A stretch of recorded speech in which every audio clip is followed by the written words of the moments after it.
Welcome to this webinar. This Think Low Clap Personal webinar in partnership with the Department of Health and Social Care. We'll get going shortly. We'll just wait for people to join and we'll explain what the session's about, how it all works, how you can participate too, just very shortly. Just let people join.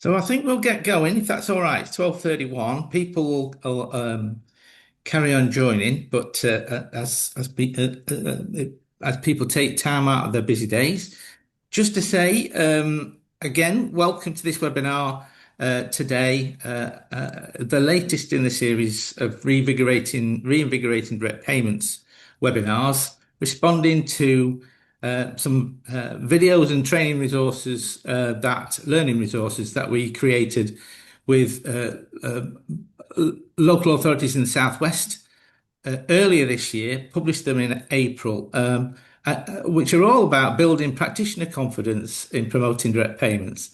And as part of that, you said to us, yes, but with a series of issues that you thought were challenging as part of your practice. So these particularly focused on practitioners, all welcome, of course, and all those that work in and around direct payments. We all need to work together to make direct payments work really well. But that's, I guess, the main focus. And today, the pithy issue is about risk. Thinking about where you say, yeah, but they are risky. They present me issues in my practice in terms of people using direct payments really well.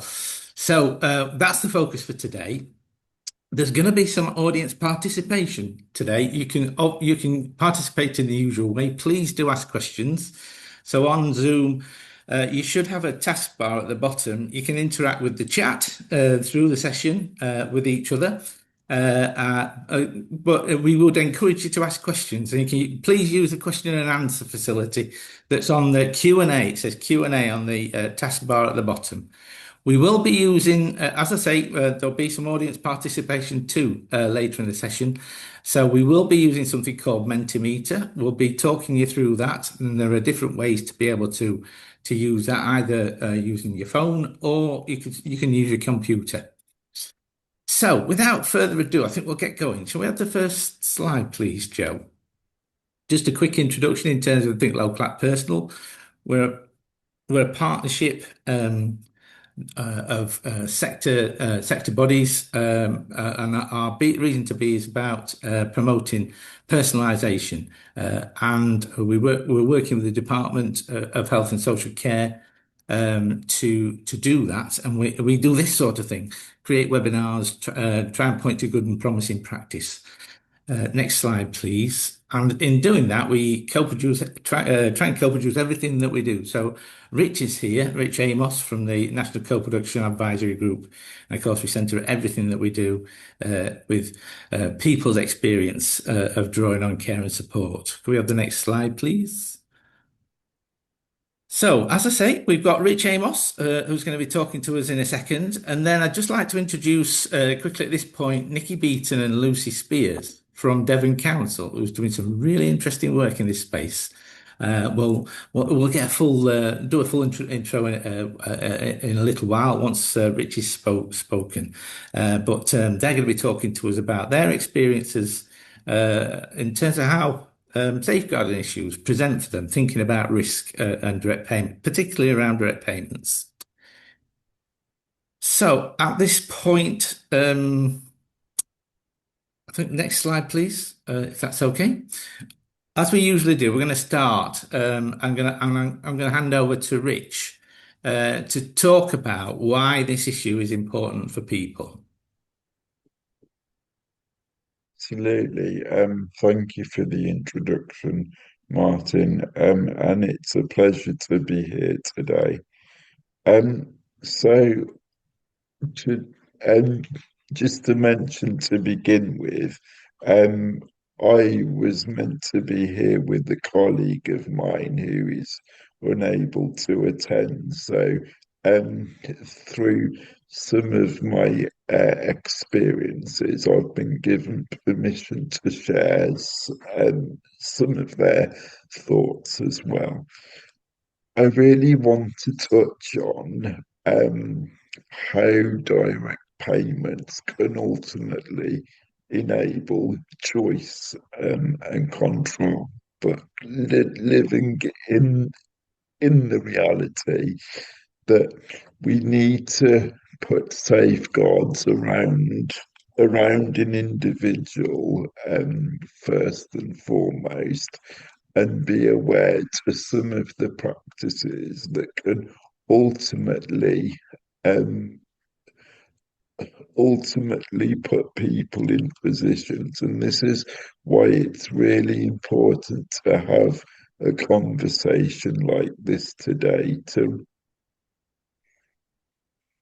recognize the pinch points of keeping people safe and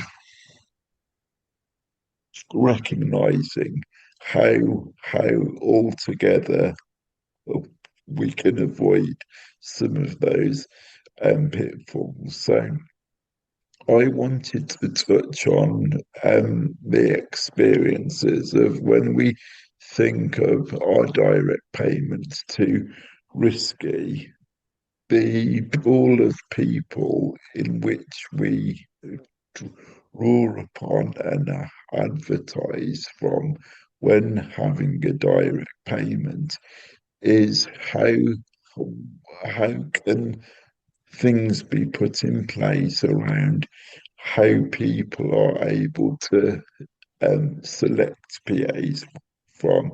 And some of the examples me and my colleague were talking about is um, as we put adverts out um, on on that very first point of advertising, we are disclosing some what could be personal information, but also not really knowing what the market's like. And so it, if you live in a particular part of the country, like I do in Shropshire, then it is a small community of how we can of PAs who are generally available.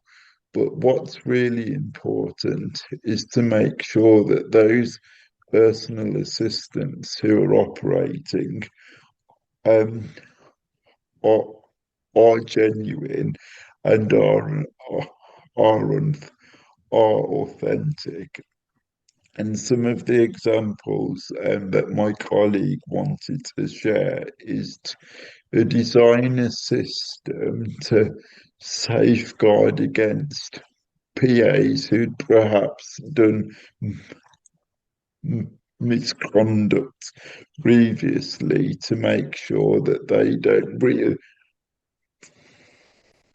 reoccur.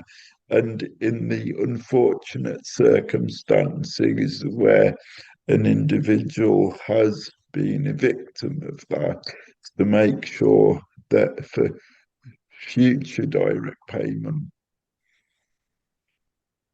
recipients that they are safeguarded uh, against individuals, but also to make sure that when people do go out to advertise, that we are doing it with all good intentions. Now, the counter argument of putting processes in place could be, well, we want personal assistants to be not regulated, we want them to be independent, and we want that choice of control of who we employ. So I think there's a fine balance of of of how that is looked at and thought of. Um, and then I'm able to give a very live um, and real example about how a couple of years ago, through myself employing a particular person, I I through the interview phase, there was areas of mental health that wasn't identified um, and wasn't disclosed. And the upshot of that meant that after this individual supporting me for about 2 months, um, all of a sudden, behaviors started to change, and I was actually away from home um, in Birmingham when I got abandoned um, by my PA, and I got left at a conference on my own. Um, and so, being the person as I am with cerebral palsy and quite significant physical needs, I had to then think on the spot of how am I going to safely get home and who is going to provide that immediate support without any sight of my PA.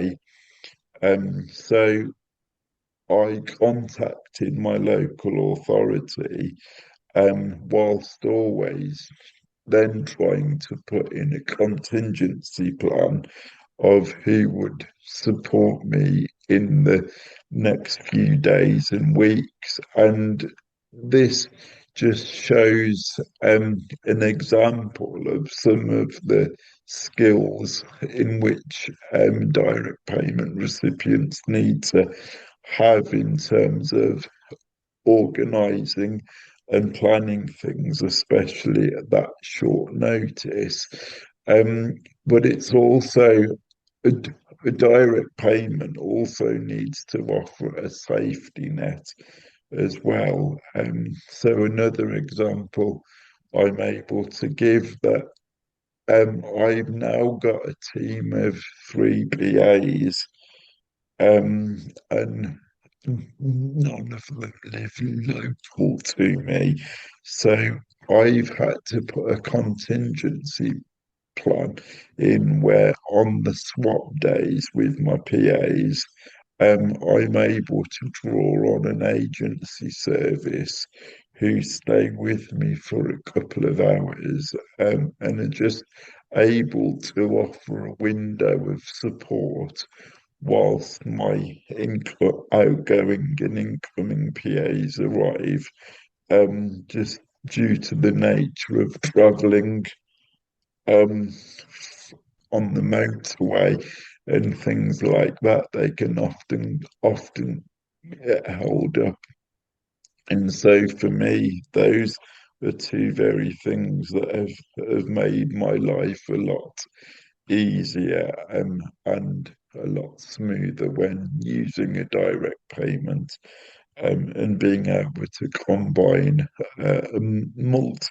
multiple different types of support, which then enables me to now live the life I'm able to.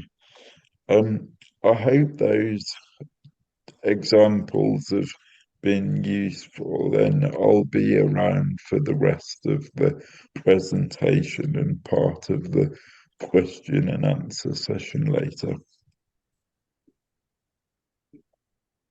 Thank you very much, Rich, for helping us to set the context in terms of how how people really think about this, and the way in which people do think and consider risks when they're using direct payments. So, shall we go back to the slides, please, Joe? I'm very pleased to introduce to you Nikki and Lucy from Devon County Council.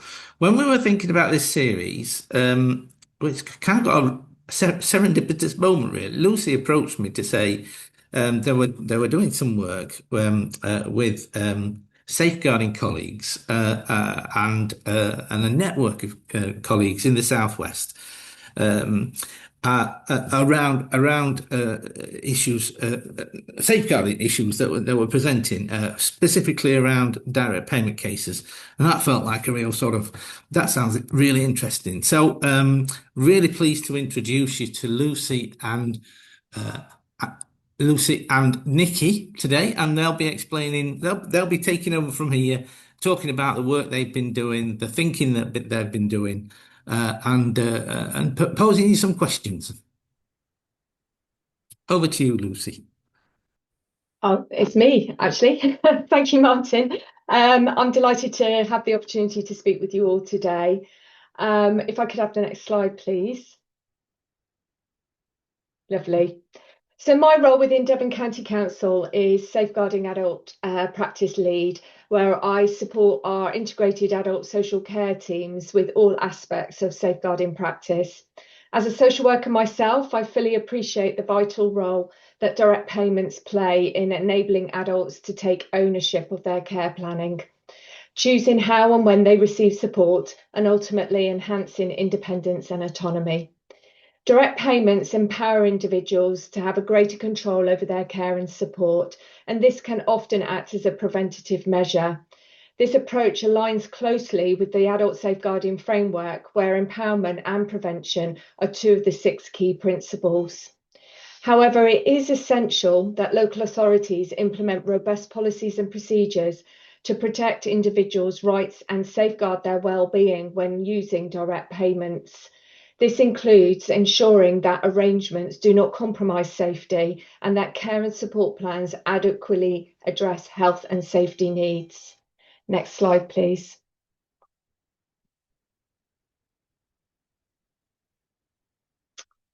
In my role, I've supported numerous, next slide after that, please. Apologies, they've split one of my slides into 2. Apologies. So in my role, I've supported numerous safeguarding inquiries involving individuals receiving direct payments who have experienced or been at risk of abuse or neglect.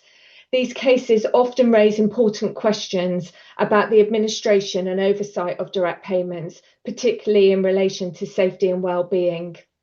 Through the ADAS Southwest Safeguarding Leads Network, I've had the opportunity to discuss these issues with colleagues, and we found that many of us face similar challenges in managing safeguarding concerns linked to direct payments. While direct payments are empowering and person-centred, they also present complex challenges for safeguarding adults. We must strike a careful balance between respecting personal choice and ensuring protection.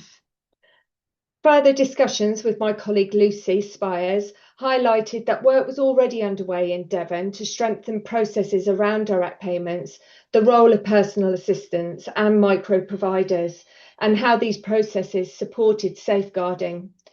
We also took the opportunity to share our insights in Devon at the Southwest Direct Payments Conference held on the 15th of October, where our workshop generated valuable feedback and perspective from attendees. This work has helped to identify a number of key challenges in this area, which I will now attempt to outline on the next 2 slides. Next slide, please. So the challenges in keeping people safe from harm when they're using direct payments. First area is reduced oversight. When individuals manage their own care through direct payments, local authorities have less day-to-day visibility of how care is delivered. And this means fewer opportunities to identify signs of abuse or neglect and limited monitoring of care quality, particularly where personal assistants are employed directly. Informal employment arrangements. Direct payments are often used to hire family members, friends, or unregulated carers, and these roles may lack formal training, supervision, or DBS checks, increasing a risk of exploitation, especially for people with limited capacity or heightened vulnerability. Capacity and decision making. Some individuals receiving direct payments may have fluctuating or impaired mental capacity, making it harder to manage finances, make safe choices, or understand risks. Without adequate support, they may face greater risk of abuse or neglect. Next slide, please. Suitability of a direct payment. Risk arises when individuals lack the ability or willingness to self-direct or do not fully understand their rights and responsibilities within the arrangement. Complex financial management. Managing a direct payment involves budgeting, payroll, insurance, and legal responsibilities. If mishandled, this can lead to financial hardship. It can lead them to being open to fraud or misuse of funds, indirectly impacting upon safety. Isolation and lack of advocacy. People using direct payments may become disconnected from traditional or community services, reducing access to professional safeguarding networks. Without strong advocacy, concerns can go unnoticed or unreported, or in some cases not even recognised as being safeguarding concerns. Inconsistent local authority support. Some councils may not provide adequate training, guidance on safe employment practices, regular reviews or safeguarding checks, and particularly where resources are stretched. So we were able to identify, these were some of the challenges that I, in my world, in safeguarding in Devon, identified. And we're able to speak to others, particularly through the workshop, where that resonated with the ones that attended the South West Network resource and also with my South West ADAS Safeguarding Leeds network. I'm now going to hand over to my colleague Lucy, who will share some of the practical steps and strategies identified through the work that we've done within Devon, but also through the workshop to strengthen safeguards and reduce risk in the context of direct payments. Lucy, over to you. Thanks, Nikki. As Nikki's already explained, we had a great opportunity at the South West Direct Payments Conference to run a workshop on direct payments and safeguarding. And really, the credit goes to all of those attendees who supported those workshops, because the material in these slides is mainly based upon what they told us in those workshops. For me, it's been very useful. Nikki's already taken you through some of the risk and challenge areas. I'm going to take you through some of the risk mitigations, but I've found these extremely useful in terms of almost like a mini health check. So how is Devon doing in relation to these areas of risk and potential risk mitigations? You know, are these things that we think we've got cracked already, or are they areas where we could identify further improvements? So the first one, confirm the direct payment is desired and appropriate. So somebody actually wants the direct payment, they understand their rights, responsibilities, and can manage them either independently or with support. It's a very short sentence there, but I think anybody who works in direct payments will recognise that actually there's a lot in there. There's a lot in there that we need to get right to make sure that that actually happens in the best way possible in order to safeguard individuals. So I have to say, for Devon, it feels like we're almost constantly reviewing and evolving our guidance for practitioners and evaluating how we think we're doing in terms of making those really good decisions for individuals around their direct payments as an option. So could we improve? Probably there's still room for improvement, and we need to constantly evaluate how that's working for us. Second one, obviously linked with that, is around providing clear guidance and support. So as well as practitioners understanding what direct payments are as an option and who they're suitable for, we know that it's really key to ensure that individuals who might want to take that choice and control option understand what's involved, where they can have support, and where they escalate any issues. Again, there's a lot in there. There's a lot to work on. I think reflecting on what we're doing in Devon more recently, we've moved to co-producing our information and advice to make sure that we're giving those messages and that information the best chance possible to land in the way we want it to land with individuals and their families and their carers.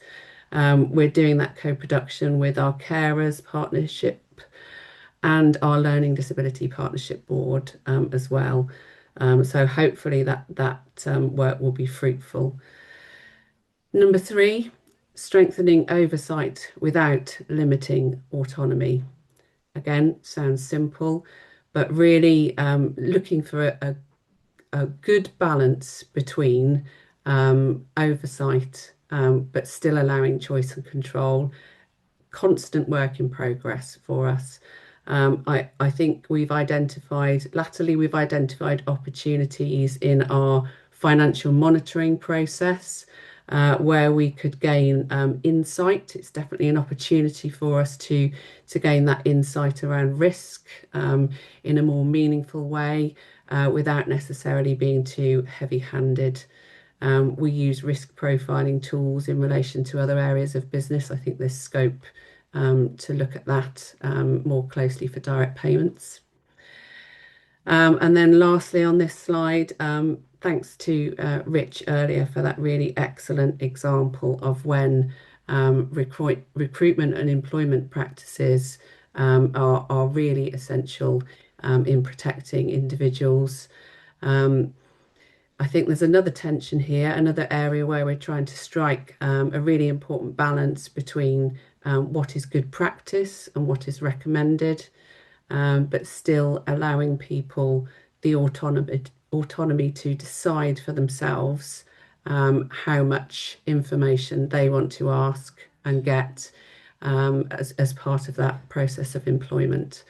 There are words in there which I think the workshop we toyed with words around, should we be suggesting good practice or should we be requiring checks?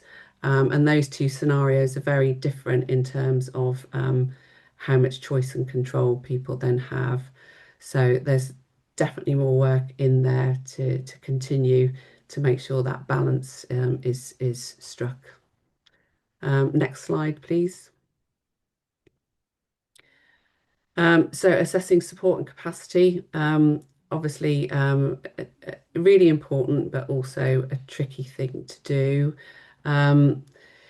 Would I say that we have wedded capacity with our direct payments process? I think that we have, but I think it's an area where we could take another look. Like I say, this is a really useful health check for us.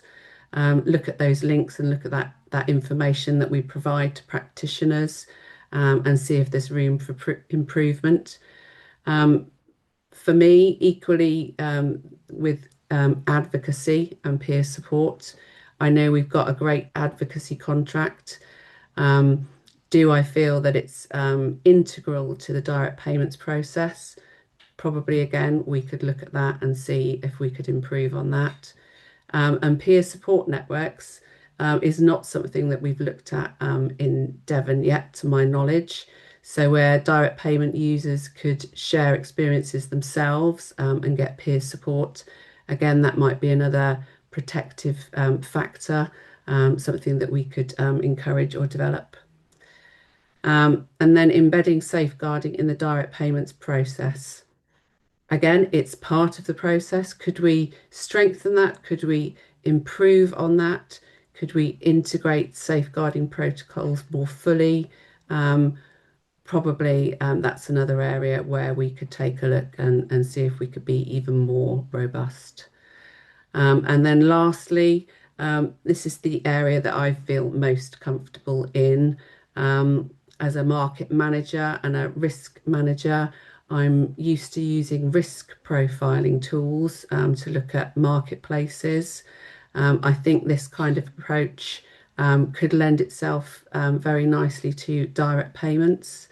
and it could help us keep a check on those individuals where we might be more concerned, but equally to be hands off with those individuals where we feel everything's fairly robust and in place and they don't actually warrant that extra attention. So that's my kind of summary for the health check for Devon. Next slide, please. So for this part of the webinar, we'd really like to hear what you think about those risks and challenges and the mitigations. So what we're going to ask you to do is, first of all, take a look at the areas of challenge or risk. And we'd like you to do a poll, which Adam's going to share on the screen now. And we want you to rate those areas of challenge or risk in terms of their impact. So we really want you to tell us what you think are the big areas of risk that are really having an impact. And we want to see if we get any consolidated view across the participants or not. We're not really sure how this bit's going to go, so it's going to be really exciting to see what you think. So if you can, I think I need to hand over to Adam now because I think he's got a slightly more technical explanation of the process than I've managed so far. So feel free to chip in at this point, Adam. Thanks, Lucy. Yeah, well, it's already working. So we've got 49 people who've joined the poll, which is fab. I think there's about 90 of us in total. So keep on joining. The easiest way, I'm sure a lot of you have figured out, is to scan the QR code and then it will come up on your mobile. You can also join by clicking on the link, which we've just posted in the chat. And yeah, if you do have technical issues or for whatever reason you can't join, don't worry too much. It's just to get a sense of what people are thinking, but you'll still be able to get a lot out of the workshop if you carry on listening in and you can't actually feed in. But we have got 64 people, 65 so far. So it seems to be working pretty well. Someone has said the link above doesn't work. Yes, it should say waiting for presenter. That's right. The link's working for me. Hopefully it is for other people as well. I mean, we've got 74 people so far. So when you're ready, Lucy, we can move on to the first question and people should be able to see it change on their phone or laptop. Yep, go for it then, Adam. So hopefully you'll recognise these challenges here that are summarised from Nikki's slides. So reduced oversight, less formal employment arrangements. These are all the potential areas of challenge or risk. And what we want you to do, or what we're inviting you to do, is to rank them in order of most impact to least impact. So we really want to hear from you. What are the really big areas of risk or challenge that we really need to take a look at?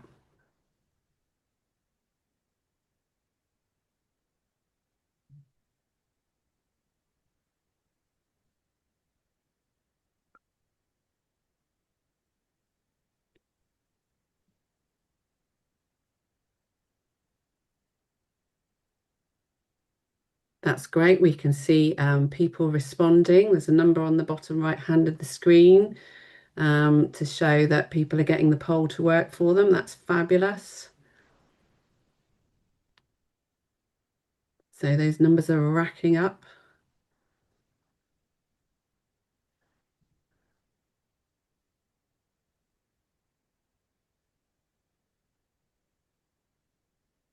This is exciting. This is going to be like a big reveal, isn't it?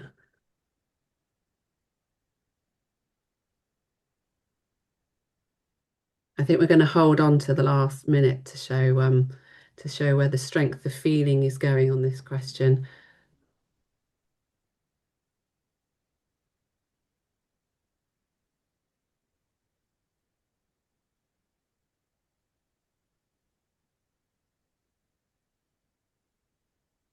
That's great. We're over 2/3 of the way there now. Everybody's voting away.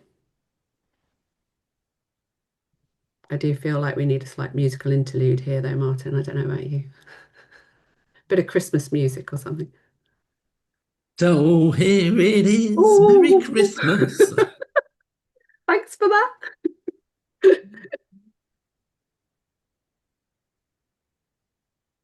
That's it, almost there. Shall we risk moving on to the next slide then, Adam, just so that Sure, people let's can go for see it. We those can see bars them. as they're moving up. We can see them coming in. Yeah. Oh, wow, look at this. Keep going, folks. Try not to be swayed by the oh, no, that's interesting.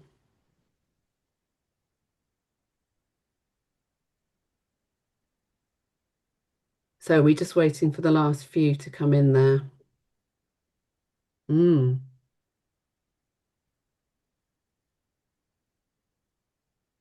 What are we on? About 60, 62 of 79 people voted. Yeah. Yeah, that's right.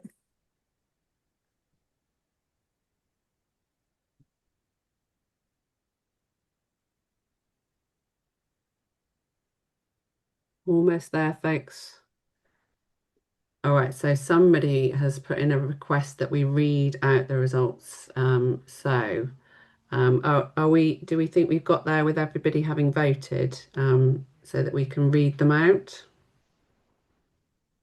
Almost there? We've got the odd person still coming in, but I think it's okay to move on to the results, and we'll bear in mind Yeah. the extra results as well as they come in. Yeah, okay. So, in order of greatest impact, we have at place number 1, capacity and decision making. And place number 2, complexity of financial management. Number 3, less formal employment arrangements. And number 4, suitability of the direct payment. Number 5, isolation and lack of advocacy. Number 6, inconsistent support from local authorities. And languishing at the bottom there, we have reduced oversight.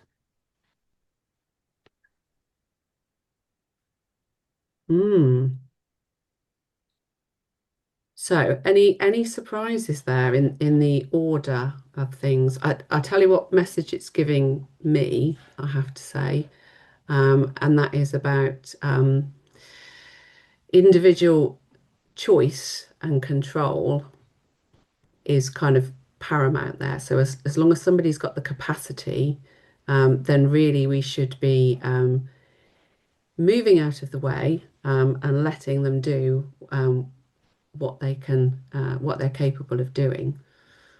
I'm really interested that reduced oversight is right down the bottom there.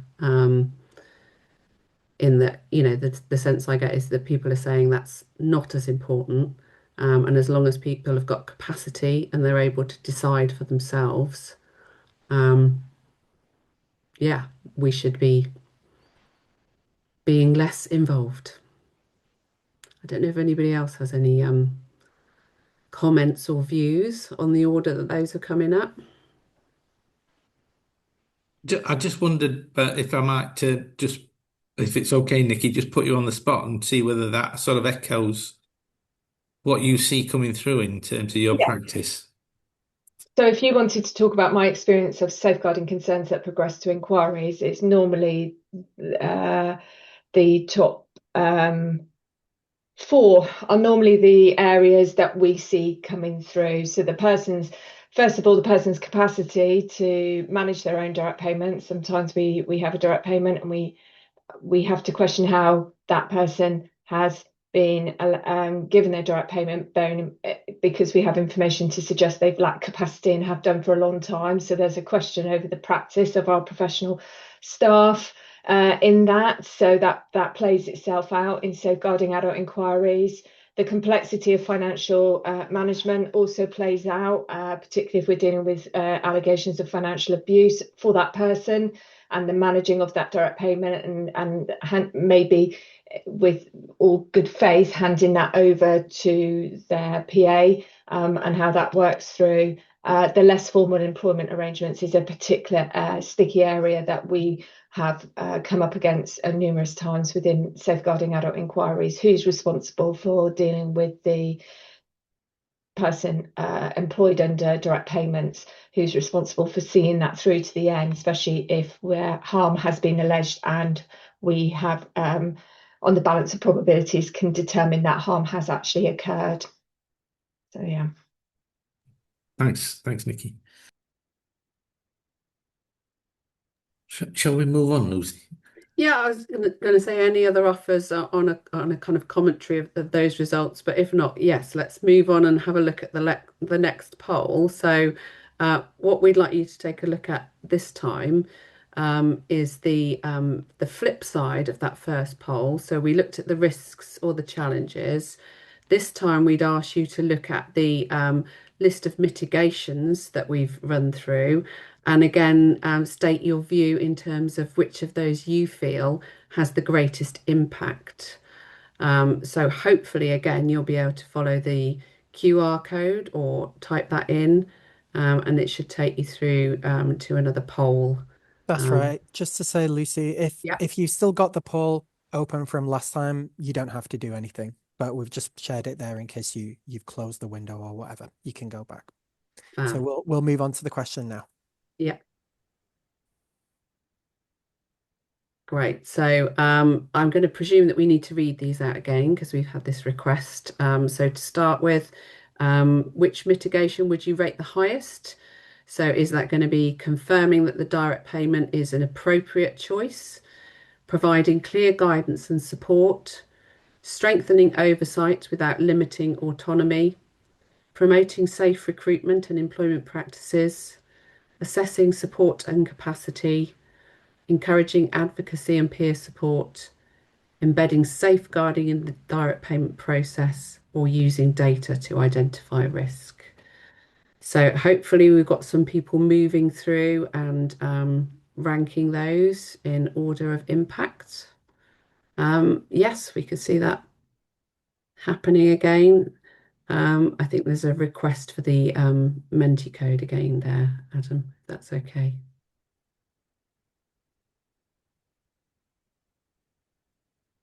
There we go on the screen.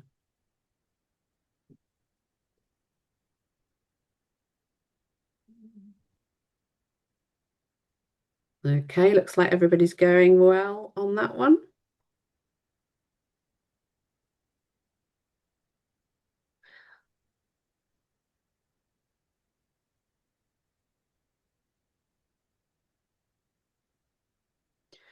So maybe instead of the musical interlude this time, I'll just quietly ask if everybody's ready for Christmas. Are we all ready to go for Christmas? Yes? All the presents bought and wrapped and under the tree? Are you trying to say something about my singing, Lucy? No, not at all, Martin. Absolutely not. No. No. It's the best way to spread Christmas cheer, isn't it? Are you a fan of the Elf Christmas movie? Yes. Yes, me too. Unequivocal. Absolutely. It's a Christmas must. Oh, we've got a bar humbug in the chat bar though.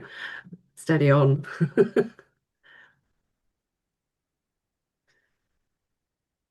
It can't be too early to mention Christmas now. We're only days away. Just while we, I hope I've got this right. Just while we're waiting for people to respond, I just have to say, Lorraine Branch, she was on a call previously. I'm pretty sure I've got this right. Lorraine, I think, are you saying it's your last day today after lots and lots of years working in this space? We'll keep going. We'll try and get it right in time. We will get there. We'll get direct payments right. Please do say in the chat if I've got the wrong person. I'm really sorry, but I'm pretty sure it was you. Yeah, there you go. 32 and a half years. Marvelous.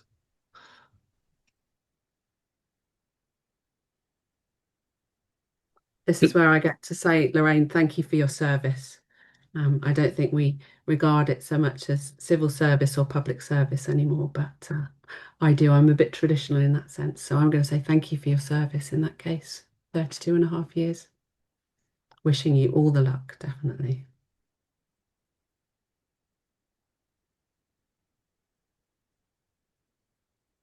Right, do we think we're nearly there? What have we got? 64 out of 85 responded.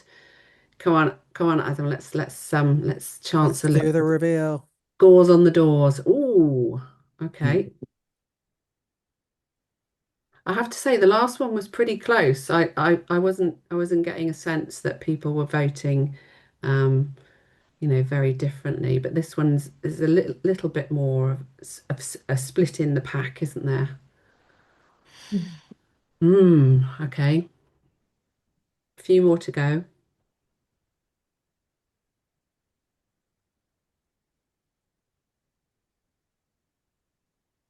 Okay, well, my initial thoughts, before we hand over to somebody much more learned, would be to say I'm not surprised that confirming the direct payment is appropriate is the forerunner there, because in my experience of working in direct payments, it has been the wicked issue that we and practitioners, mull over regularly in terms of that bit of the process. Are we getting it right?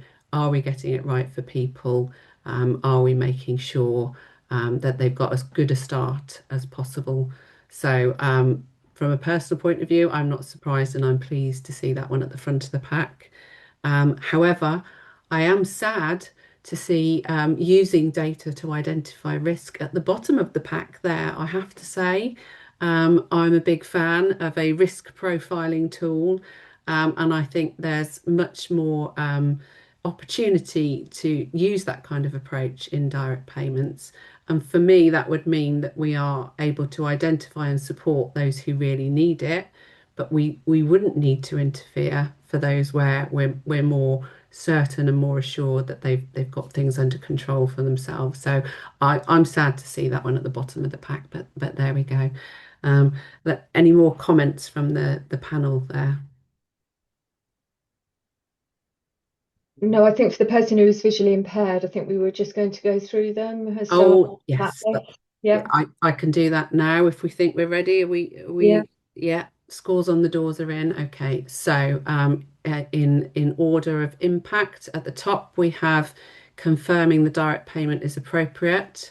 Number 2, we have providing clear guidance and support. Number 3, we have assessing and supporting capacity. Number 4, we have promoting safe recruitment and employment practices. And number 5, we have embedding safeguarding in the direct payment process. Number 6, strengthening oversight without limiting autonomy. Number 7, encouraging advocacy and peer support. And number 8, using data to identify risk. So I think we've probably come to the end of the voting there. Have we, Adam? I would say so. Yeah, we've had Yeah. 66 responses, and I think Yeah. I'd Fab. say so. Okay. Yeah. Some people might have gone to make their cup of tea at this point. So we do have one more activity that we'd really like your help with, if that's okay. Because for me, the value of us getting together and talking about direct payments is always to hear about the good practice that's happening out there. For me and for Devon, this was a useful kind of health check, a useful sense check in terms of our current processes and systems. But we always know that, some people have developed their own responses, which are really great, and we just don't know about them and we could learn from them. So we'd really like to hear from you if you think there are any of these areas where you've got something to offer in terms of good practice. We'd love to hear from you about what that is in relation to those challenges and mitigations.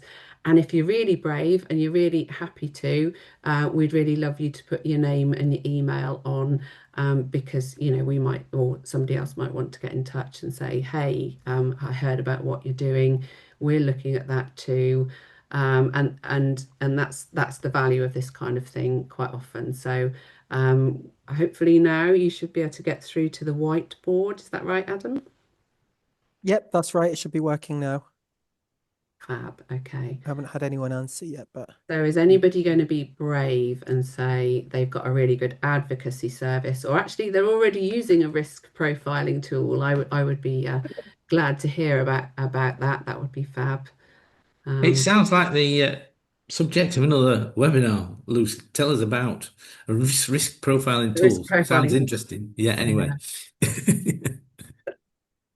Just whilst people are doing that, maybe we just, because we've taken a bit of a different format to today's in terms of the interaction. We're running a little bit short on time. Just a few points that have come through the chat and the questions, I guess. Just wanted to sort of reflect in people on the panel might want to comment. I see, Nikki, you've already responded to one about advocacy. Well, we took, go on, sorry. Yes, somebody was asking about the Care Act duty for advocacy, so I took the opportunity to respond to that. My facial expression was whoever put up the employer's handbook containing various templates Yeah. about how to recruit safely, interview safely. I was quite interested in that. Yeah. And James making the point disappointing about peer. She's got a few questions too. Disappointing about peer support. I would be interested to find out about the risk assessment tool for direct payments.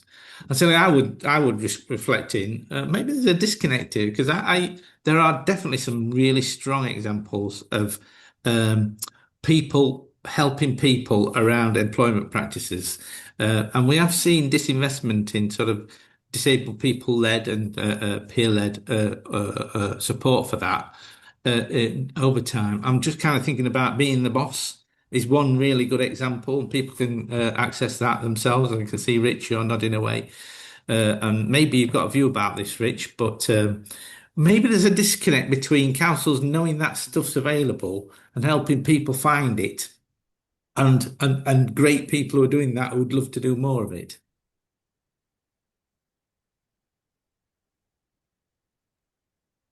It's not an exam question, anyway. Yeah. just a reflection. Yeah. I think there's some people saying they can't get onto the whiteboard, so they're putting their Oh, yeah. good practice examples in the chat bar there. Super. So Yeah. we might just need to look across to that side as well. I can't see any more coming in the chat unless I've got it. Yeah. Stockport's put employer handbook comment. I put the employment right. So I think Laura's telling us about an employer handbook that's available in Stockport. We've got just a couple of other things we've got in the question and answers. Do you find that more and more social work professionals are seeing direct payments as a risk to so-called public finances? There seems to be much more auditing of funds and less support around recruiting and employing. Kind of more focus on that. That's a reflection about more focus on the oversight of spend rather than employment practice. Have we got the balance right, do you think? What do you think, Lucy and Nikki? I know that financial monitoring can have a bad reputation, but I think if you take a balanced approach as a council, like I was saying earlier, for us, I think it's an opportunity for monitoring and picking up on where spending patterns might be telling you that something's going wrong in the direct payment arrangement. And for us, it might send up a flag, and we might then want to get in touch and say, is everything all right? We've noticed that your spending patterns are different. Are you having problems recruiting? You know, what's going on for you? So I think there's scope to use that process to actually, you know, find out where people have got issues. Super. Anyone else want to respond to that, or should we? I just wondered if we might just have a little. Is it okay to jump in on that? Yeah, of course, Rich. So on the financial monitoring examples that I can pull on is that I've been involved in where we've co-produced different letters to make sure that they use the right language and set the right tone, because when we think of financial monitoring, it's all about the the language that's used which can ultimately put the scaremongers upon people. And I think from clear, from recent experiences, there needs to be a bit more of a link between the corporate side of councils and direct payment teams, because I've been in situations where it's something has been handed over to the corporate side of the council, but then they send letters out as if it's a typical debt, and so that can put out a lot of unease for Yeah. people. Thanks, Rich. I've got a quick question, Donna, from Donna, and then I just wonder if we might sort of move on. It feels like we ought to reflect on some of these, but I don't think we'll have time. Are direct payments being pushed because of a lack of local services and support? Which might not necessarily be about risk, but I guess it can end up as risk if people end up with a direct payment inappropriately. So I think this is something we've talked about as a South West Direct Payments Network, the fact that in areas where commissioned and contracted services might be more difficult to find, sometimes the direct payments conversation happens sooner, and is pursued a little bit more than it would be. It's a difficult one to manage. For me, it comes down to risk. So if there was a direct payment where it wasn't somebody's first choice, but it was a pragmatic agreed solution, because care wasn't easy to find, then for me that might rate higher on the kind of risk register, and that might be something where we'd want to keep in touch a bit more and check in a bit more to check things are comfortable for that individual, and we might review it more. And when there was, greater options in terms of contracted and commission care, we'd want to revisit that frequently if we could. So, in an ideal world, that wouldn't ever happen, but we know, across the Southwest, we've talked about the fact that sometimes it does. But for me, that would be, a risk management issue. How are we supporting that individual and helping manage those risks? Thanks, Lucy. Do you want to come in, Rich? Oh, is that your hand from last time? Oh, sorry, That's a fine. legacy.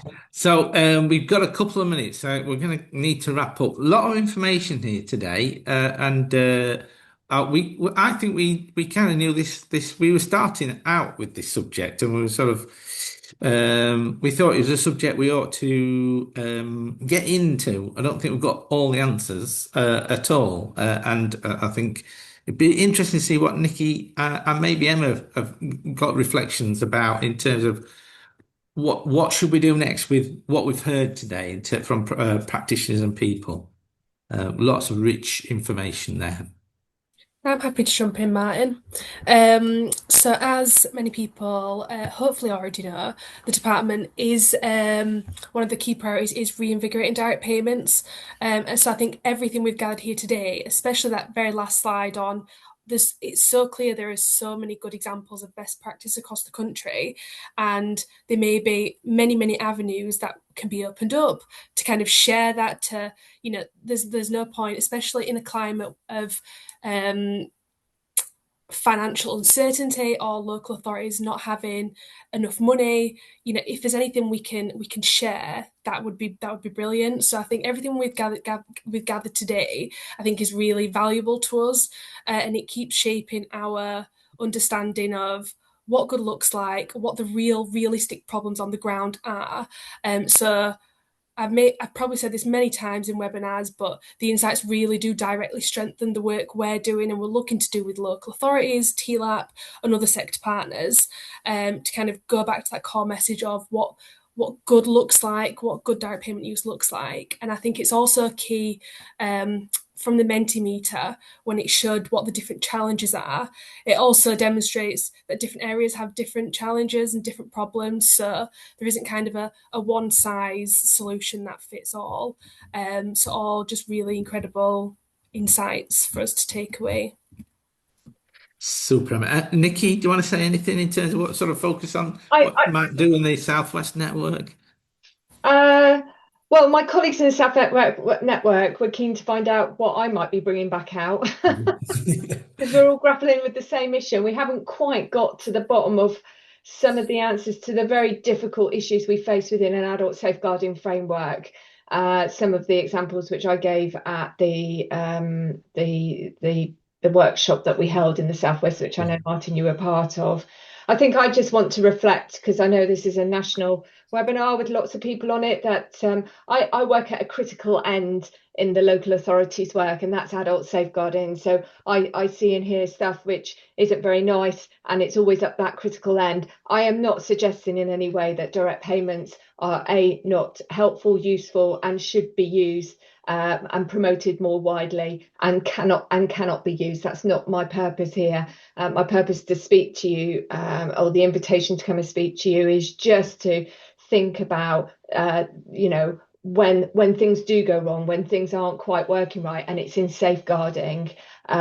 What are we doing? Because I think there are lots of missed opportunities under a preventative umbrella, which is part of the principles of adult safeguarding, to take a preventative approach, to do something downstream before we're up in an adult safeguarding inquiry framework.